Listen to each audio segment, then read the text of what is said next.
Good morning, all of you. Good morning, ma'am. Good morning, madam. Good morning, all other staffs and teachers. मेरा नाम विशाल है. Majorly मैं subjects पे ज़्यादा ध्यान देता हूँ और एग्जामिनेशन पे.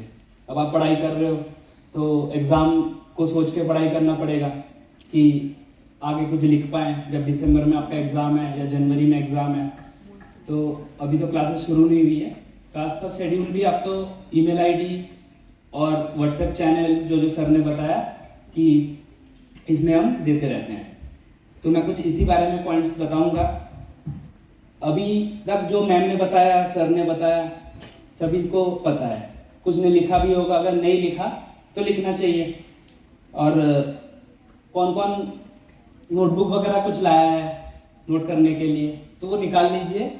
और अगर जो नहीं लाए हैं वो जो डॉक्यूमेंट्स लाए हैं 10th 12th का फोटोकॉपी उसके पीछे भी लिख सकते हैं, क्योंकि लिखना बहुत इंपॉर्टेंट है और सबसे ज़्यादा पता होना इंपॉर्टेंट है.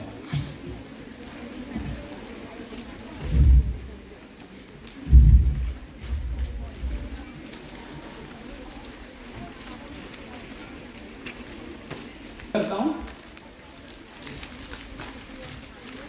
जैसे हमारे से कांटेक्ट आपको कैसे करना है, ये निशान सर ने आपको बताया कि हमारा व्हाट्सएप चैनल भी है और फेसबुक पेज भी है, इंस्टाग्राम भी है और सभी में मैसेज हो सकता है. और अभी आपको नीचे ग्रुप्स में भी ऐड कर लिया गया है अपने आप ही. जैसे आपने QR कोड स्कैन किया, बहुतों को नहीं आ रहा था तो वो अपना पेमेंट के QR कोड से स्कैन कर रहे थे. तो एक चीज़ पता नहीं थी तो वो हमने बताया, कुछ स्टूडेंट्स ने हेल्प किया एक दूसरे की. तो ये अच्छी बात है कि हाँ, जो चीज़ नहीं पता थी अब हम आपको जो व्हाट्सएप में अपना हमने जोड़ा. बहुत जगह जैसे आपने स्कूल में भी जैसे कोरोना टाइम पे पढ़ाई की होगी तो आपको लिंक मिल जाता था जिसपे क्लिक करते ही आप ग्रुप में ऐड हो जाते थे. लेकिन वो हम भी कर सकते थे कि हमने भेज दिया और अपने ग्रुप में जुड़ गए लिंक दबाते ही. लेकिन ये चीज़ तो पता नहीं थी निखिल कि स्कैन करके भी ऐड हो सकते हैं. तो एक नई चीज़ पता चली. तो नई चीज़ पता करना बहुत इंपॉर्टेंट है. जो चीज़ चल रही है वो तो अच्छी बात है, चल रही है, लेकिन खुद से भी कुछ नई नई चीज़ें हो वो भी एक होना चाहिए कि आपके पास आइडियाज़ क्या है. आइडियाज़ होना बहुत ज़रूरी है. जैसे आकांक्षा मैडम ने कहा कि नॉलेज होना, मतलब जो पढ़ाई चल रही हो तो चल रही है, लेकिन एक्स्ट्रा क्या कर सकते हैं उसमें ताकि खुद को भी फायदा हो और दूसरों को भी फायदा हो. तो ये QR कोड वाला स्कैनर बहुत इंपॉर्टेंट था ताकि आप फ्यूचर में अगर कहीं और भी आगे पढ़ाई करेंगे जहाँ पे ऐसा QR कोड स्कैनर लगा है तो आपको प्रॉब्लम नहीं होगी. नेक्स्ट है कि टाइम पे नोटिसेस देखने हैं. कॉलेज वेबसाइट पे भी आएगा जो हमने बताया अभी, उसमें आया था. चैनल पे आएगा, फेसबुक पे आएगा, इंस्टाग्राम पे आएगा. अभी जो एडमिशन हो रहे थे, जैसे निशान सर ने कहा कि OBC कैसे करना है नहीं पता था. आधार कार्ड के दोनों तरफ का फोटो अपलोड करना था, ये नहीं पता था, बहुतों ने नहीं किया था. तो हमने फिर उनसे मंगवाया ताकि उनको एडमिशन मिल जाए. और क्योंकि वो उस चीज़ की हकदार रखते हैं. आपने 12th पास करी, परसेंटेज आया, आपका कट ऑफ बन रहा है, सिर्फ एड्रेस ना होने की वजह से आपको एडमिशन ना मिले, ये हमें भी अच्छा नहीं लगेगा. तो हमें अपना एफर्ट लगा के हमने आपसे जो रिक्वायर्ड डॉक्यूमेंट्स थे वो मंगवाया. एक बार नहीं, 2 बार नहीं, 3 बार 4 बार भी कॉल किया. गलत भी अगर भेज रहे हैं तो उसमें भी फिर हमने बताया कि ये गलत भेज रहे हैं. ठीक है. तो चीज़ों का पता ना होना ये बहुत वैसे तो बुरी बात है. हमने ये चीज़ जो इतने सारे लिंक्स बनाए हैं इंस्टाग्राम, फेसबुक, जिससे हमें आपके मुंह से ये ना सुनना पड़े कि हमें पता नहीं था.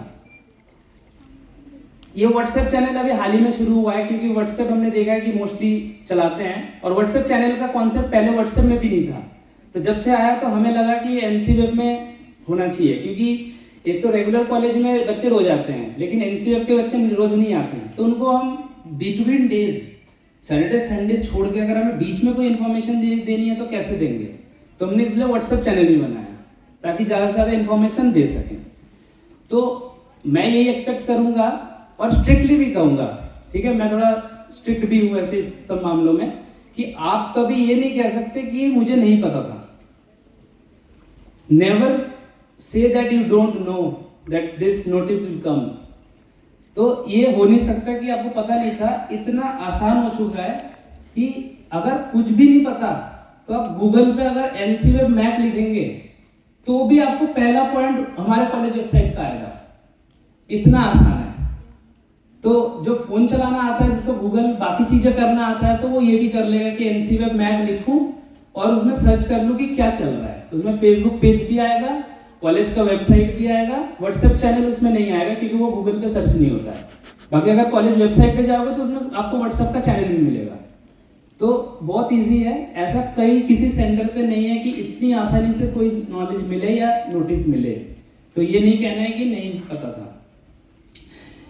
एग्जाम जो आपके होंगे दिसंबर जनवरी में होंगे, आपके टोटल 7 सब्जेक्ट्स होंगे। उसमें पहले 4 होते थे, पहले रूल के अकॉर्डिंग 4 सब्जेक्ट पढ़ने होते थे। आपके में भी बड़े सिस्टर कोई पढ़ के गई है यहाँ से, बहुतों के जो यंगर सिस्टर है उनका एडमिशन हुआ है, हमें पता है ये। तो पहले 4 सब्जेक्ट होते थे, BCom हो या BA हो, लेकिन अब हो गए 7। हाँ, ये सब नोट करने वाली चीजें हैं, तो आप साथ साथ नोट भी करते रहिए।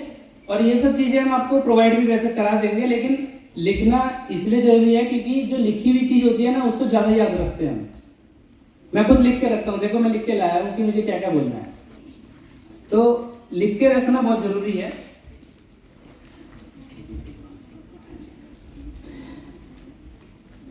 एग्जाम आपके दिसंबर में जैसे होंगे, उसमें अक्टूबर में आपका फॉर्म भरा जाएगा, अक्टूबर एंड में।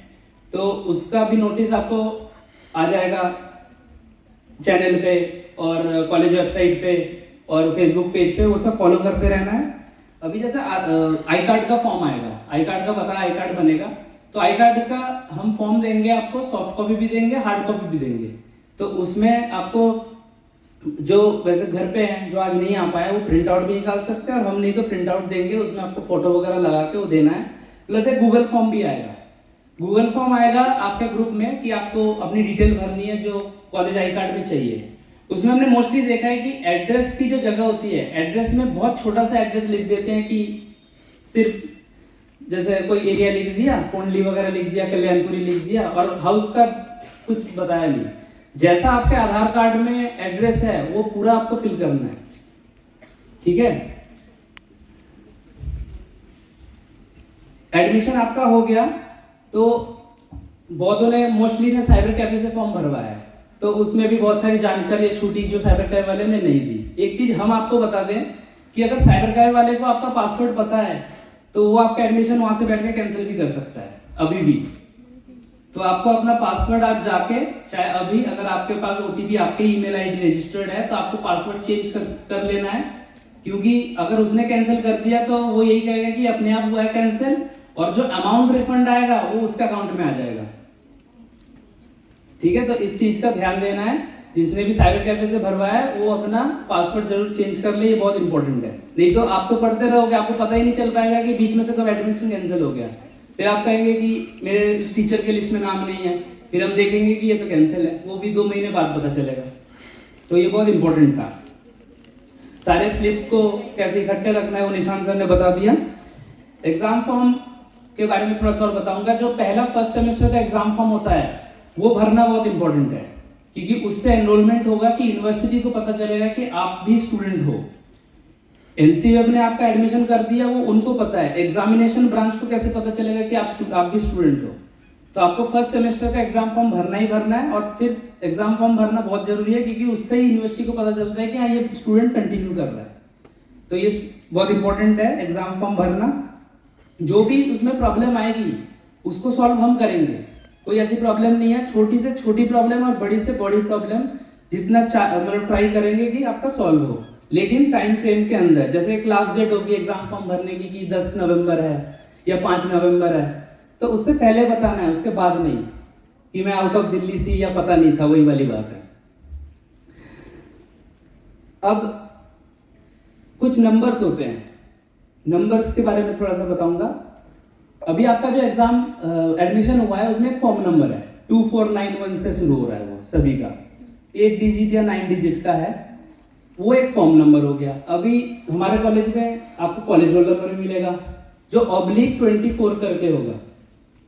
पब्लिक होता है ना बैकस्लैश और 24, उसके आगे एक नंबर होगा, वो आपका यूनिक रोल नंबर होगा, वो आपका रोल नंबर हो गया। दूसरा ये नोट कर लीजिए, क्योंकि अंत में देखा जाता है जैसे किसी बच्चे ने फॉर्म मतलब हेल्पलाइन पे मैसेज किया कि मुझे ये प्रॉब्लम आ रही है, हमने उससे पूछा कि आपका कॉलेज रोल नंबर बताओ, तो कॉलेज रोल नंबर ना बोल के उसने फॉर्म नंबर बोल दिया, तो फिर हमें थोड़ा सा टाइम और लगता है कि उस प्रॉब्लम को सॉल्व करने में। तो इसलिए नंबर्स अलग अलग होते हैं। फॉर्म नंबर जो आपके अभी फीस स्लिप में है 2491 से, कॉलेज रोल नंबर जो हम देंगे आपको कुछ दिनों में आपको अलॉट हो जाएगा, सबको पता चल जाएगा। /24 से होता है, वो होता है आपका कॉलेज रोल नंबर। नेक्स्ट होता है एग्जामिनेशन रोल नंबर, वो 11 डिजिट का होता है, लिख लीजिए 11 डिजिट का होता है। और शुरू में होगा, वो भी लिख लीजिए 2432050, ये कुछ डिजिट्स मैंने बताया शुरू के, उसके बाद का सबका अलग होगा, ठीक है। ये तीसरे नंबर का नंबर हो गया। चौथा हो गया एनरोलमेंट नंबर। एनरोलमेंट नंबर जरूरी है आपके डिग्री बनने के लिए। जब आपको 3 साल बाद या 4 साल बाद डिग्री मिलेगी, उसमें एनरोलमेंट नंबर होता है और कोई नंबर नहीं होता। तो एनरोलमेंट नंबर बहुत इंपॉर्टेंट है। एनरोलमेंट नंबर जो शुरू होता है वो बता देता हूं, आप लिख लीजिए, मैं धीरे धीरे बताऊंगा। 24 NCAG BAPR, ये BA प्रोग्राम का है, बीकॉम वाले नहीं लिखिए, ये BA प्रोग्राम का है, BAPR। और इसी BAPR की जगह BCOM होता है बीकॉम के लिए। और इसके बाद कोई नंबर्स होते हैं वो अलग अलग होते हैं। पता होना चाहिए कि कौन सा नंबर क्या है। हम आपको एनरोलमेंट नंबर पूछ रहे हैं तो आप एग्जाम रोल नंबर भेज रहे हैं, तो ऐसा नहीं होगा। जो हम भेजे आप उसको देखिए, जैसे अभी आपने नोट किया कि कौन सा नंबर क्या होता है, आपको वही भेजना है जो हम पूछ रहे हैं। ये होते हैं 4 तरीके के नंबर्स, इसको छोड़कर और कोई नंबर होता नहीं है। तो सभी के ये 4 नंबर्स यूनिक होंगे, किसी के साथ किसी का मैच नहीं करेगा, तो ये ध्यान देना है।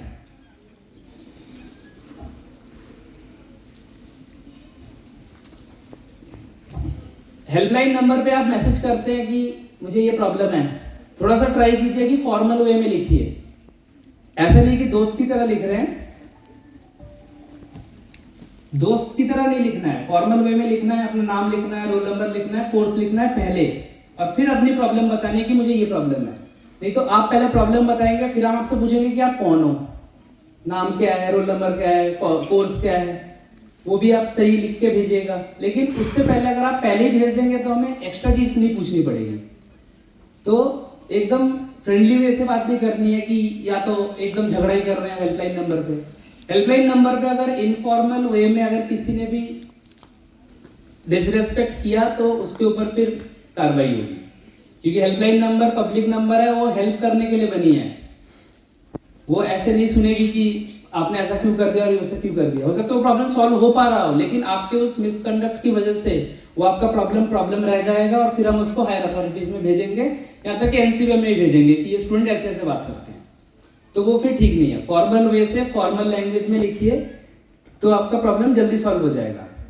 प्रॉब्लम लिखते ही ऐसा नहीं कि आपको तभी रिप्लाई आ जाएगा, जैसे मैंने कहा कि एकदम से रिप्लाई नहीं आएगा, लेकिन विद इन 24 आवर्स आएगा, इसकी गारंटी है। तब नहीं आएगा इसकी भी गारंटी है, 24 आवर्स के अंदर आएगा ये भी गारंटी है।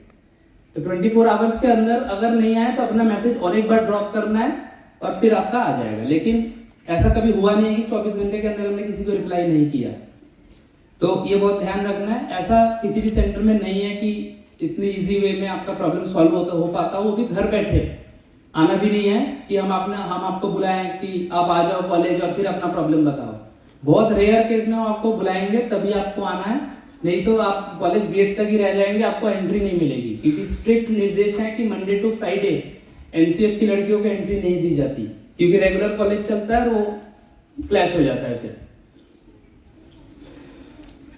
हेल्पलाइन नंबर पे कॉल नहीं करना है कभी, ओनली व्हाट्सएप करना है, ताकि आपको भी पता रहे कि आपने क्या लिखा और हमें भी पता रहे कि हमने क्या रिप्लाई किया। रिटन रिकॉर्ड रहेगा कि आपने कब मैसेज किया, उसमें टाइमिंग आता है, डेट आता है, हमने कब मैसेज किया वो भी टाइमिंग डेट आता है।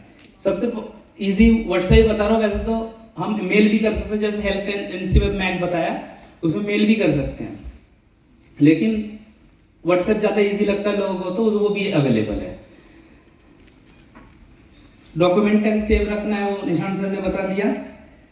और जो स्पेशल कट ऑफ में जिनका एडमिशन हुआ है, जिन्होंने अभी पेमेंट नहीं करी है, क्योंकि अभी डेट चल रही है, आज तक है, वो पेमेंट जाके जरूर कर दे, कि ऐसे नहीं कि ओरिएंटेशन प्रोग्राम अटेंड किया और फिर लगा कि अब मेरा तो एडमिशन हो गया, तो ये हम बता दें कि जिनका पेमेंट नहीं हुआ है वो जाके करेंगे, और जो प्रोसेस में चल रहा है वो भी आज हो जाएगा। अब ये तो बाकी नॉर्मल चीजें हो गई। एक जो सब्जेक्ट्स के बारे में, क्योंकि आपने कॉपी पेन ले ही रखा है, 7 सब्जेक्ट में अब आप लिखिए, जो 7 में से 4 सब्जेक्ट्स हैं वो कोर सब्जेक्ट कहलाते हैं, लेकिन 4 में से 3 कोर का एक सब्जेक्ट किया जाता है, CORE कोर सब्जेक्ट्स, और उसमें से एक होता है GE का सब्जेक्ट, जेनरिक इलेक्टिव कहते हैं उसको। कोई आपका एल्डर सिस्टर रेगुलर में पढ़ रहा हो या पढ़ा था, उसमें भी ये रूल था, तो आप पूछ सकते हैं उनसे भी। 3 कोर सब्जेक्ट होते हैं, एक GE का सब्जेक्ट होता है, इनको कोर सब्जेक्ट कहते हैं। ये सारे 90 मार्क्स के होते हैं। थ्योरी एग्जाम लिख लीजिए, थ्योरी मार्क्स 90 जो आपका एग्जाम होगा।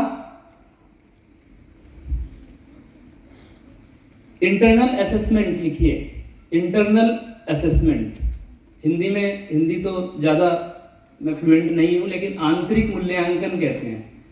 इंटरनल असेसमेंट होता है 30 मार्क्स का, उसमें टेस्ट होता है, असाइनमेंट होता है और अटेंडेंस भी होता है। तो आपको क्लासेस अटेंड करना बहुत जरूरी है।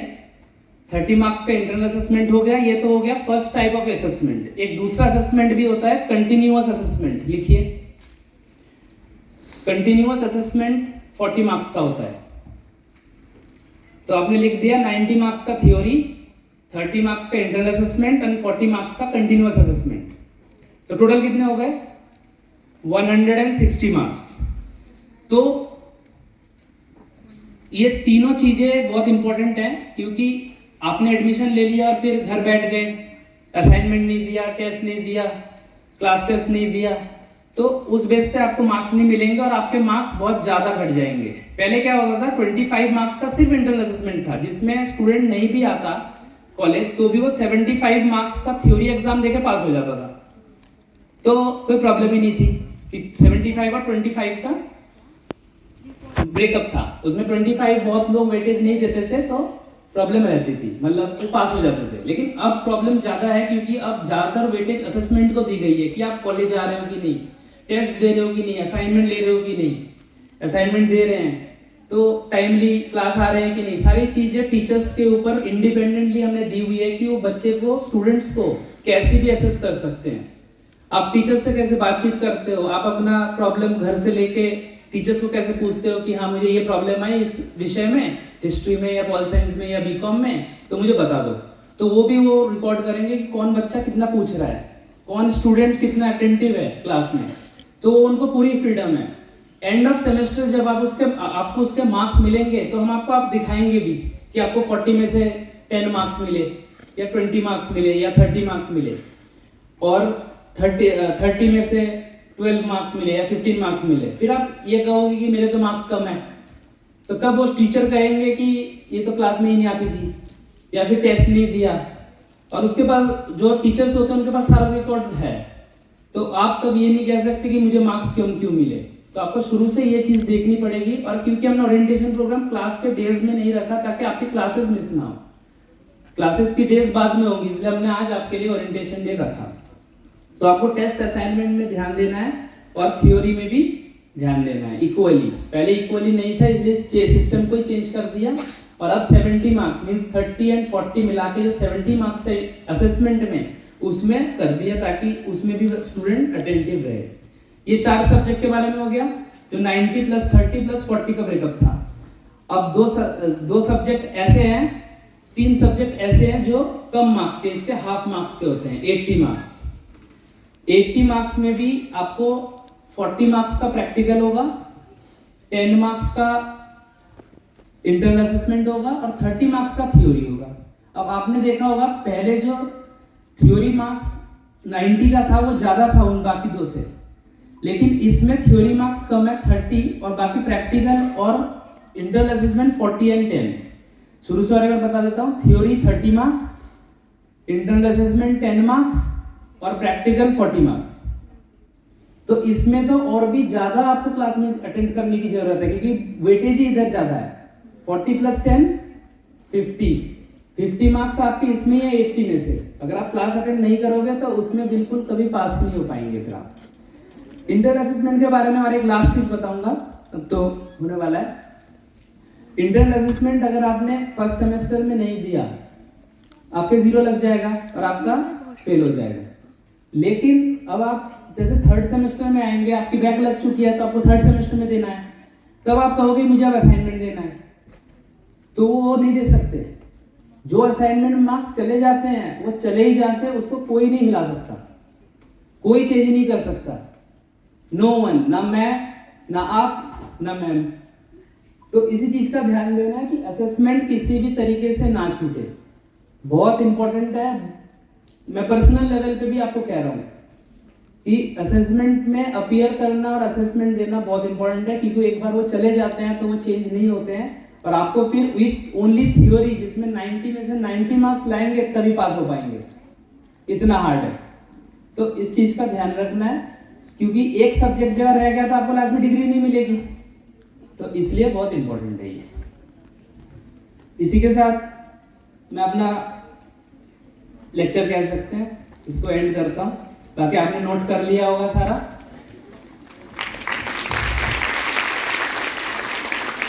एक आउट ऑफ द सिलेबस बात बता रहा हूं, जो इस ओरिएंटेशन के साथ कोई लिंक नहीं रखता, ना इस कॉलेज के साथ लिंक रखता है। आप लोगों की जो आधार कार्ड हमने देखा उसमें मोस्टली बचपन की फोटो लगी हुई है, जो कि चेंज होनी चाहिए, क्योंकि अभी आधार कार्ड नहीं लग रहा तो नहीं लग रहा।